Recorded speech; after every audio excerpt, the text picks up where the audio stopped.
Page 39, Silent Night. On page 38, they're talking about the dotted quarter note, or what they call the dotted crotchet if you're in England. Dotted rhythms, how do they work? Well, briefly, okay, the rule is the dot gets half the value of the note, because lots of notes can be dotted. So the dot just gets half the value. So in this case, we're in 3/4 time here on Silent Night. A quarter note, or crotchet, gets one count, one beat. Therefore, the dot gets a half a beat. Okay, so when you put the two together, you're going to hold that down for 1.5 beats. Another way of looking at it is a quarter note is worth 2/8 notes in any time signature. It doesn't matter what the time signature is. Well, if a quarter note's worth 2/8 notes, then the dot is worth 1/8 note. You put them together and they're tied. So the dotted quarter note, or dotted crotchet, is worth 3/8 notes. And that's another way of looking at it. So in Silent Night, and right there at the beginning, on the first measure, I can count it as 1 and 2 and 3 and 1. See, the eighth note comes on the and of 2. 1 and 2 and 3 and 1. Another way of thinking about it would be eighth notes. Eighth note, eighth note, eighth note, eighth note, eighth note, eighth note, eighth note, etc. I can't talk that fast, but you get the idea, I hope.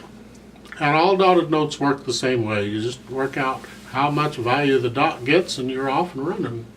In Silent Night, the melody starts out in the right hand, then it shifts to the left hand, then back to the right hand, and so it's going back and forth.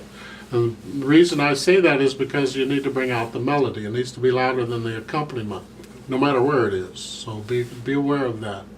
I don't really have any changes to make here or any suggestions. Just do exactly what they're telling you to do in the right hand.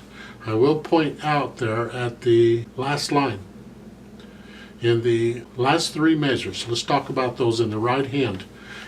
Now you've been in this position in the 4th to the last measure here. Okay, then you want the little finger on the G, so you got to contract your hand in to put the 5th, the little finger on the G, and then for the last chord use 2 and 5. They have a 1 in parentheses. They're telling you could use 1 and 5. I'm recommending you, because you just played the C, use 2 and 5. For the left hand, I do have some suggestions. In the first line, you're starting out on middle C in the left hand, and you're coming down nice and easy, no big deal. You get to that F, the last 2 measures. They say 3rd finger on the F. So you come down, because you got a rest in front of us. So then you're in position for the C here. Okay? Don't have to. You can just stay where you are, play the F with the little finger, and 4/3, and then come down. I'll leave that up to you which finger you want to use. Try them both out and see what you think.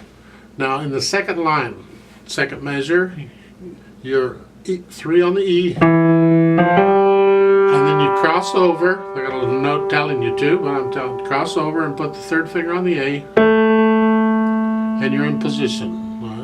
You're going to do that a lot. You get those with the scales anyway. It's no big deal. In the end of the second line, last 2 measures, you're here. You got to reach down with the little finger to get the E. Okay, that happens again on the next line too. Just okay. In the last measure of the piece, left hand. Well, the last 2 measures start with a quarter note. So you're here in the left hand, and then it's 2 and 5 for the last chord. They're telling you it's 2 and 5. I'm just okay. That's really all there is. This is not a lot to this one. So let's try it out and see what happens. I'll give us 3 counts, and let's go with it.